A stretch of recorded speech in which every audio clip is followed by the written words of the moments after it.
একসময় রাজনৈতিক আশ্রয় ও নিরাপদ বসবাসের জন্য পরিচিত উপসাগরীয় দেশ কুয়েতে নাগরিকত্ব নিয়ে নেমে এসেছে বড় সংকট। সম্প্রতি কার্যকর হওয়া এক বিতর্কিত আইনের ফলে দেশটিতে বসবাসরত লাখো মানুষ নাগরিকত্ব হারাচ্ছেন। 2023 সালে নতুন আমির শেখ জাবের আল সাবাহ ক্ষমতায় আসার পর কুয়েতের রাজনৈতিক পরিবেশে বড় পরিবর্তন শুরু হয়। এর ধারাবাহিকতায় 2024 সালের ডিসেম্বরে প্রণীত আইনে বলা হয়, আমির ধর্মীয় ব্যক্তিত্ব বা রাষ্ট্রের সমালোচনার প্রমাণ মিললে নাগরিকত্ব বাতিল করা যাবে।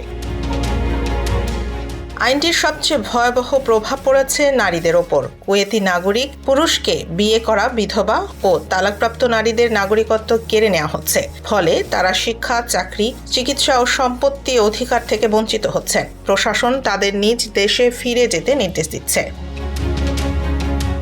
গত মার্চে একদিনেই 4 শতাধিক মানুষের নাগরিকত্ব বাতিল করা হয়। বিশ্লেষকদের মতে গত এক বছরে প্রায় 2 লাখ মানুষ রাষ্ট্রহীন হয়েছেন। আন্তর্জাতিক আইন অনুযায়ী জোরপূর্বক রাষ্ট্রহীন করা অবৈধ হলেও বিষয়টি নিয়ে আন্তর্জাতিক মহল এখনও নীরব।